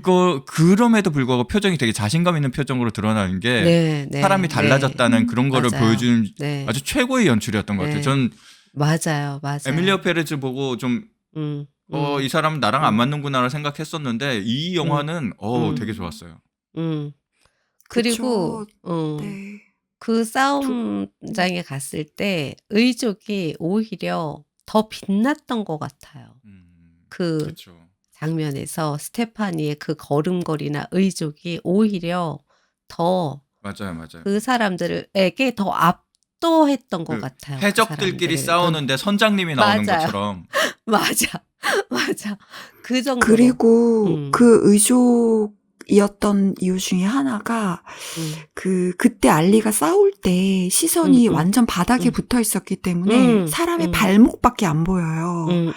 그런데 그때 마리온 꼬띠아르가 스테파니가 차에서 내려서 이쪽으로 내 쪽으로 오고 있다라는 걸 알리가 정말 0.1초 만에 알 수 있게 의족을 딱 보여줘요. 그 연출도 네, 그녀가 여기로 오고 있다. 나를 보기 위해서 차에서 내렸다. 어쩌면 나를 걱정하고 있고 나를 엄청나게 응원하고 있다. 그걸 느끼는 순간 그 판을 뒤집잖아요. 역전을 하잖아요. 너무 좋았어요. 모든 너무 한 좋았어요. 장면 한 장면이 엄청난 상징과 비유를 가진 장면들이고 맞아요. 모든 장면에서 우리가 할 수 있는 이야기들이 있고 맞아요. 만약에 에밀리아 페레즈를 보고 실망하셨다면 파리 13구를 보시기를 추천해드립니다. 네. 알겠습니다. 너무 재밌는 게 뭐냐면 이 영화를 네. 이거 봤는데 비슷한 영화로 파리 13구가 떴어. 그리고 이 러스트 앤 본에서 제가 또 눈여겨봤던 게 격투 씬인데 이 영화의 격투 장면은 예전에 어렸을 때 성룡 영화를 처음 봤을 때처럼 막 내 몸이 막 꿈틀거리게 만드는 내 근육이 막 꿈틀거리게 만드는 그런 게 있어요. 그리고 너무 맞아요. 놀랐던 것 중에 하나가 싸움을 하고 나서 얻는 흥분이 진짜 오래 가거든요. 몸싸움을 하고 나서 이게 약간의 죄책감이 섞여 있어요. 이렇게 망가져가는 상대를 계속 쳐다보며 때리는데 그게 죄책감이 걸쳐져 있고 그러면서도 이겼다는 그런 그런 흥분, 고양감 그런 게 섞이면서 그게 막 그러고 나면 막 손이 벌벌벌벌 떨릴 정도로 계속 오래 가는데 그 알리가 나 좀 뛰어야겠다는 장면 나오잖아요. 처음에 싸움에서 이기고 나서 네, 맞아요. 그리고 그 아까 폴폴 작가님이 찝어냈던 그 역전하는 장면에서도 흥분을 못 이겨서 막 맞아. 앞자리 운전석을 막 때리고 맞아. 그런 게 맞아. 그게 진짜 리얼한 거예요. 리얼한 감정이에요. 실제로. 맞아요. 몸싸움을 맞아요. 하고 나면은 네. 그게 네. 떨치는 게 너무 힘들어요. 그럼 그 흥분을. 맞아요. 그런 것도 잘 그려내서 감정이라는 게 그렇잖아요. 딱 맺고 끊기가 힘들잖아요. 맞아요. 쭉 가는 게 있잖아요. 어떤 감정이라는 맞아요. 이게 그런 거를 너무 잘 표현했더라고. 너무 좋았어요. 그러니까 네, 제가 동서님 말씀을 들으면서도 떠올랐던 게 그 싸움 장면에서 글러브를 안 끼잖아요. 예. 머리에도 아무것도 안 쓰고 손에도 아무것도 안 끼고 그러니까 알리는 사실 언제든지 손에 있는 27개 뼈 중에 어떤 거든 부러질 수 있는 상태예요. 맞아요. 그런데 그 격렬하고 심한 여러 번의 싸움을 하면서도 괜찮았던 손이 오직 아들을 위해서 얼음을 깰 때 깨지잖아요. 깨지고 그리고 나서 그 손이 또 나아갈 무렵에 또 싸우게 되는데 그 또 싸운다는 거는 그 한 번 깨졌던 손가락의 통증이 뼈의 통증이 계속 지속이 된다고 했는데 싸우면 더 심해지잖아요. 그 심해지는 거를 무릅쓰고 계속 싸운다는 걸 보여주는 것 같아요. 그래서 알리는 언제든지 손가락이 부러질 수 있었지만 사랑하는 사람을 위해서 부러졌고 그리고 앞으로도 계속 그 통증을 안고 살아갈 거다라는 걸 보여주는 게 아니었나라는 생각이 동서님 말씀을 들으면서 문득 드네요. 근데 뒤후반에서 좀 캐릭터가 너무 많이 바뀌었다는 생각은 안 드시나요? 누가 어떻게요? 알리가 그 무슨 선수촌 같은 데 들어가잖아요. 네. 네. 그때부터 너무 캐릭터가 바뀌어서 그게 이제 장면 연출로는 아들과 재회할 때 아들의 모습을 안 보여주고 알리의 얼굴만 보여줘요. 카메라가 계속. 너무 네. 막 진짜 어린애가 크리스마스 선물 받는 그런 표정으로 계속 이렇게 흥분해 있고 근데 그렇게 예전에 자기 아들을 대할 때는 그렇지가 않았었단 말이죠. 아, 제가 거기에 대해서 또 드릴 말씀이 있어요. 예. 해석을 해주십시오. 바로 얘기해도 되나요? 그렇게 생각하실 수 있어요. 왜냐하면 알리가 통화를 하다가 이제 아들이 밖에 걔가 떠나는 것 때문에 밖에 나갔다 들어왔을 때 화를 내죠. 나 너 미워. 너 막 이렇게 화를 내서 아들을 안 사랑한다고 느낄 수 있어요. 그런데 사실 알리는 아들을 엄청 사랑했어요. 그 전에도. 어떻게 알 수 있냐면 알리가 돈을 벌려고 했던 거 그리고 실제로 물건을 훔치거나 주워서 아들 입에 넣어주려고 했던 거, 그 모든 것들이, 그리고 그 아내에게서 아이를 데려왔던 거, 모든 게 아이를 사랑하고 곁에 두고 싶어서 했던 행동들이고, 너 미워라고 했던 거는, 그거는 아이를 안 사랑한다는 걸 보여주는 장면이 아니라, 그 장면에서 그 알리의 그 마음에 소용돌이치던 갈등과 그리고 그 알리가 지금 어떤 상황인지를 보여주고 싶어하는 장면이었던 거예요. 그래서 아이를 계속 사랑했지만 알리의 사랑 방식은 그런 거예요. 알리는 정말 다정하게 부드럽게 사랑하는 방식을 모르는 사람이었던 거예요.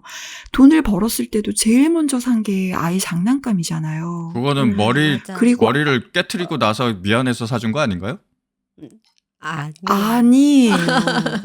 아니고 제일 먼저 아이가 생각났기 때문이고 그리고 지금 말하면서 또 까먹었는데 또 아이를 사랑하는 장면이 있었는데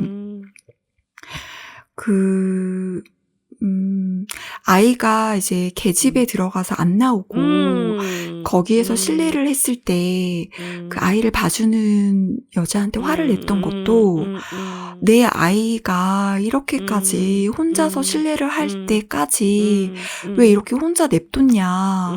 그걸 참을 수가 없는 거고 그리고 알리가 살아가는 이유는 제가 볼 때 스테파니를 만나기 전까지는 샘, 아이였고 스테파니를 만난 후에는 샘과 스테파니가 된 거예요. 알리는 자기를 위해서 절대 자기를 위해서 목숨을 던져서 그렇게 싸우는 사람은 없다고 저는 생각해요. 뽀펀이라 그랬잖아요. 그 재미를 위해서 싸우는 거라고요. 그냥 그러니까 그거는 스테파니한테 말할 때는 그렇게 말했죠. 나는 내 아들을 사랑해서 아들을 위해서 싸워라고 말하지 않죠. 그게 알리 성격이니까. 싸우는 게 재밌다는 말은 내가 했던 모든 일 중에서 이게 나한테 제일 맞아. 그 말이에요. 진짜 재밌고 막 신나서 싸운다 이 뜻이 아니라 나한테 맞아서 나는 이걸로밖에 돈을 벌 수 없는 사람이어서 그거를 그렇게밖에 말을 못하는 사람이어서 포펀이라고 말한 거예요. 그리고 아이를 왜 사랑했는지는 정말 제가 아까 정말 대여섯 개 와르르르르 생각났었는데 지금 얘기하다 안 떠올라서 너무 속상한데. 제가 약간의 반론을 제기하자면 네. 일단 알리가 아이를 맡은 거는 와이프가 안 맡으려고 해가지고 맡은 거고요. 그 애를 방치했죠 계속. 그리고 자기가 뭐 원나잇을 위해서 이렇게 어쩌다가 만난 여자와 섹스를 하다가 보니까 애 픽업하는 것도 늦게 됐고 그리고 기본적으로 자기 싸움 자기가 이렇게 주먹 싸움을 하는 게 아이보다 중요하기 때문에 그런 스케줄을 잡는 전화를 받느라고 아이가 마당으로 나가는 거를 방치했던 거죠. 그 누나가 제발 마당으로 못 나가게 했는데도 불구하고. 그래서 그 자기 전화에 바쁘다 보니까 거기에 짜증을 내서 또 애를 내던지잖아요. 애가 머리가 깨졌는데 쟤 괜찮을 거야. 걔 괜찮아. 뭐 그러던 친구라고요. 그 표정 자체가 나중에 가서는 그 아이를 트럭에서 내리는 아이를 반길 때 표정이랑 완전히 달라져 있어요. 그 달라진 물론 뭐 저는 개인적으로 사람이 별로 안 바뀐다고 생각하는 사람이기 때문에 그렇게 의문점을 가지고 있는지 모르겠지만 바뀔 수도 있겠죠. 바뀔 수가 있는데 그런 바뀌는 계기가 영화 속에서는 거의 안 나왔다는 거죠. 저는 그 이전에서는 알리가 그 아들한테 샘한테 그런 표정을 보여주는 걸 제대로 보지를 못했고 무슨 기차나 버스에서 이렇게 먹을 걸 남이 남긴 음식을 먹을 때도 자기가 먼저 먹고 나서 샘한테 주잖아요. 아니에요. 샘한테 먼저 줬고 사과만 먹다가 준 거예요. 예, 아무튼 그럼 또 반론을 들어보겠습니다. 네. 그때 던진 거 아니었고요. 그때 아들을 그때 알리도 깜짝 놀라요. 던진 게 아니라 뭔가 다른 제스처를 취하려고 했는데 아이가 다쳐서 깜짝 놀랐는데 아이가 생각보다 심하게 안 다쳐서 속으로는 안도를 했는데 이제 누나가 뭐라고 하니까 그때 그 안도한 걸 들키기 싫어서 괜찮아 안 다쳤잖아 이렇게 말을 하는 거고 알리는 그렇게 차갑고 아이를 안 사랑하는 그런 사람이 아니에요. 알리는 정말 사랑하지만 얘를 내가 지키고 보살펴야 된다 생각하지만 어떻게 할지 몰랐던 거예요. 그 전까지 같이 살지도 않았었고 마음으로는 너무너무 잘해주고 싶은데 아이한테 사랑스러운 표정을 보여준 적이 없다고 하셨지만 그건 스테파니한테도 마찬가지예요. 알리는 그 누구한테도 사랑스러운 표정을 보여준 적이 한 번도 없었고 그 속마음을 들키지 않으려고 그러니까 세상에 자기가 약한 걸 들키지 않으려고 무진 애를 쓰는 난 강하다. 나는 누구한테도 약해 보이지 않는다. 그렇게 살아온 사람이에요. 그래서 그 얼굴이 굳어서 가면처럼 돼서 가족한테도 보여주지 못하게 된 거죠. 그리고 아이도 그렇게 사랑하지 않았다면 누나 집에 안 왔을 거예요. 그냥 다른 고장에서 대충 살았을 수도 있어요. 정말 다른 영화나 드라마에 나오는 나쁜 아빠들처럼 뭐 술이나 아니면 도박이나 아니면 다른 데 빠져서 아이를 완전 냅두고 그렇게 살았을 수 있지만 알리가 그렇게 돈을 벌려고 하고 평범한 사람이 되려고 했던 건 다 샘한테 미래를 주기 위해서였던 거예요. 그래서 스테파니한테도 소개를 시켜줬던 거고 스테파니랑 샘이 교감하는 장면도 있잖아요. 저는 그 장면도 참 좋았는데 그 장면을 굳이 보여준 것도 그 둘이 서로가 서로에게 정말 별 말 없이도 몇 마디 말을 하지 않고도 난 너가 마음에 들어 또 만나고 싶어 라는 거를 보여주는 장면이었다고 생각을 해요. 그래서 알리는 그 둘을 서로에게 소개를 시켜줬던 거다. 이 두 사람이 앞으로도 계속 함께할 사람이라는 걸 알려주려고 그렇게 생각을 했습니다. 네. 제 반론이 100% 믿업지 못하고 흡족하지 못하시더라도 조금만 한 10%만이라도 받아들여 주시면 좋을 것 같고요. 영호님들의 따끔한 댓글 기다립니다. 아니요, 따뜻한 댓글 부탁드릴게요. 네. 제가 잠깐 얘기해도 될까요? 네. 만약에 바다가 돌고래가 스테파니에게 그 자기 자신이었다면 복싱이 알리에게는 맞아요. 그거였다라고 생각해요. 맞아요. 그러니까 자기 세계 정체성이죠. 그래서 정체성 그게 그거였다라고 생각해요. 그런데 초반에 아들을 데리고 왔을 때 내가 복싱을 하는 건 재미야라고 말을 했지만 사실은 그 세계로 들어가고 싶었던 거죠. 그래서 그 제안이 왔을 때 돈도 돈이지만 어떻게 해서든지 그것을 하고 싶었었던 것 같아요. 알리는. 그래서 그거를 하지 않았을까 싶어요. 그런데 모든 게 다 어그러졌을 때 정식으로 그 세계로 들어갔던 것 같아요. 그래서 그때 알리의 표정이 정말 편안해 보였었던 것 같아요.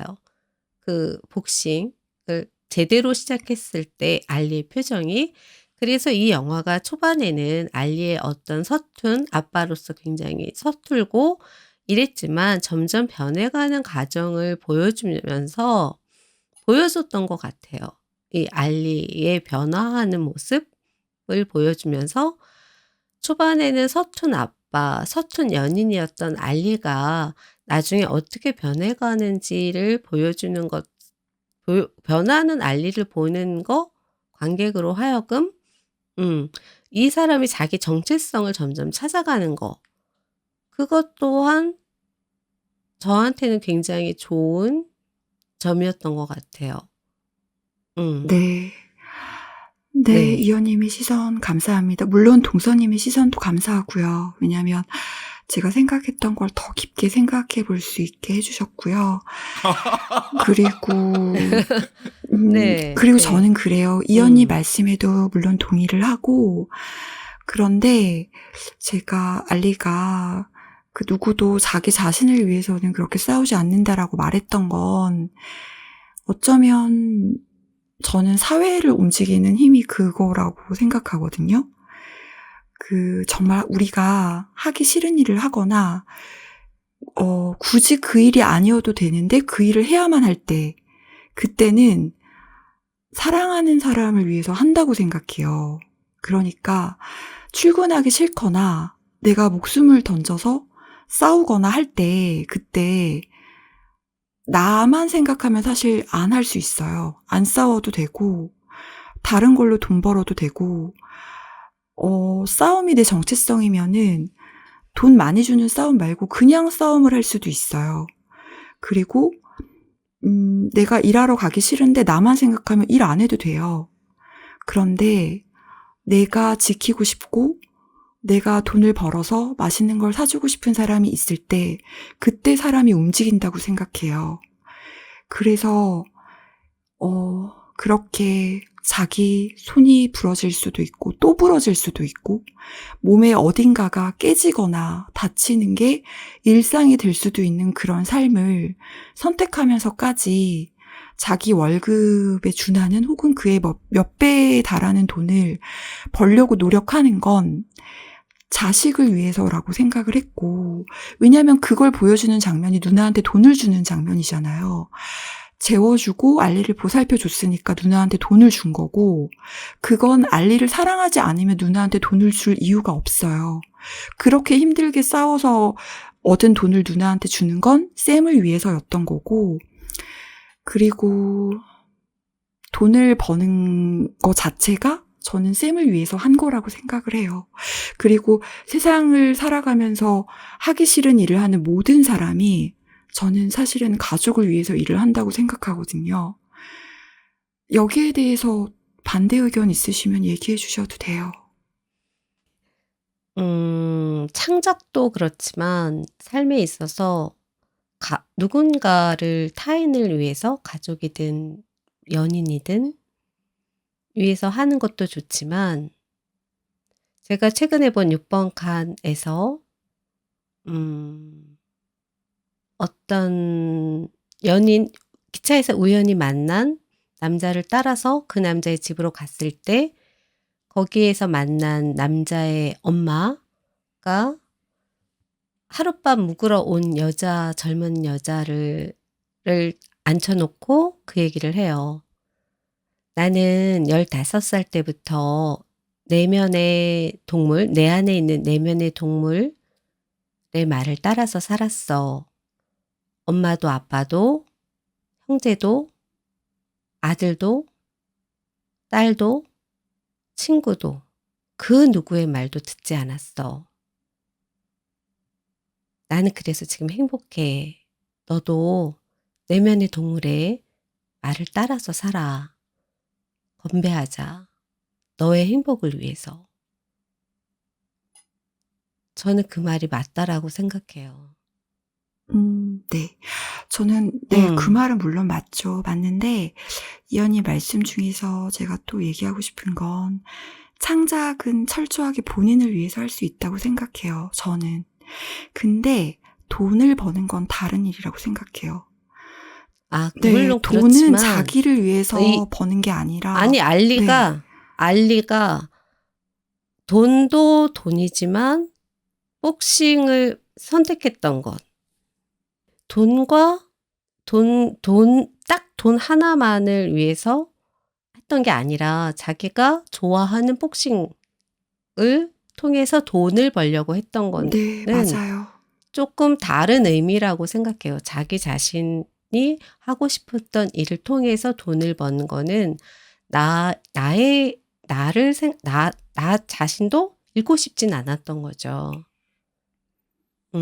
네. 그래서 저는 그 부분도 좋았어요. 자기 자신도 챙겨가면서 또 다른 자기가 사랑하는 아들과 누나 그리고 연인 또 생각하는 그 부분이 사실은 그래서 제가 알리가 사랑과 자유 그 사랑 속에서 자유로운 그래서 저는 알리 캐릭터가 굉장히 좋았던 거거든요. 네, 감사합니다. 저는 진짜 네. 시즌 파이널이 되니까 내가 하고 싶었던 방송이 이제 네. 나오는 것 같아. 이런 어떤 영화의 해석에 있어서의 첨예한 대립, 뭐 이런 썰전 같은 분위기가 네. 참 아쉽습니다. 이걸 원하셨구나. 저는 항상 이렇게 할 수 있는데 네. 저한테 발언권이 항상 없더라고요. 저는 늘 이렇게 할 준비가 돼 있었어요. 그러니까 저희는 4시간 방송을 해야 한다니까요. 그러게요. 저는 항상 두 분의 네. 의견에 다른 의견을 내고 싶어도 시간이 없어서 그냥 넘어가고 그랬거든요. 그러니까요. 저희가 4시간을 해야 됩니다. 맞습니다. 강력하게 주장합니다. 네, 제가 너무나 좋아하는 영화에 이렇게 좋아하는 두 분이 저와는 다른 해석, 그리고 또 제가 못 봤던 부분을 바라봐 주시는 걸 얘기해 주셔서 저한테는 너무나 소중한 시간이었고요. 오늘은 시즌 파이널인 만큼 제가 여러분한테 들려드리고 싶은 이야기를 압축한 시가 한 편이 있어서 가져왔는데요. 이 시를 와, 너무 기대됩니다. 아마 두 분 다 아시는 시일 거예요. 네. 최근에 여러분도 좋아하실지 모르는 시를 읽으면서 지금 여러분과 저희 셋의 관계와 시간에 대해서 다시 한번 생각해 보게 됐는데요. 이 시를 먼저 읽어드리고 그리고 마무리 인사를 할까 해요. 시를 읽어드리겠습니다. 굳어지기 전까지 저 딱딱한 것들은 물결이었다. 파도와 헤일이 쉬고 있는 바닷속, 지느러미의 물결 사이에 끼어 유유히 흘러다니던 무수한 갈래의 길이었다. 그물이 물결 속에서 멸치들을 떼어냈던 것이다. 햇빛에 꼿꼿한 직선들 틈에 끼이자마자 부드러운 물결은 팔딱거리다 길을 잃었을 것이다. 바람과 햇볕이 달라붙어 물길을 빨아들이는 동안 바다의 무늬는 뼈다귀처럼 남아 멸치의 등과 지느러미 위에서 딱딱하게 굳어갔던 것이다. 모래 더미처럼 길거리에 쌓이고 건어물집에 푸석한 공기에 풀리다가 기름에 튀겨지고 접시에 담겨졌던 것이다. 지금 젓가락 끝에 깍두기처럼 딱딱하게 집히는 이 멸치에는 두껍고 뻣뻣한 공기를 뚫고 흘러가는 바다가 있다.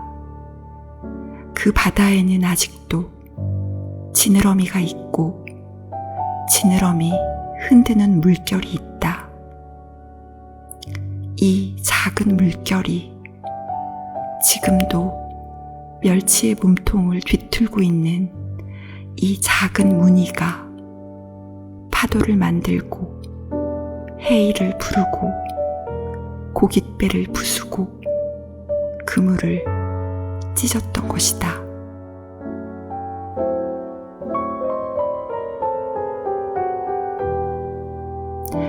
멸치한테 있는 작은 물결만큼 우리 목소리가 여러분 마음에 닿았을까요? 그 물결 속에서 다시 만날 수 있을 거라고 생각하면서 이 시를 여러분께 보내드리고 같이 손을 흔들면서 인사할게요. 또 만나요. 감사합니다. 감사합니다. 감사합니다. 네.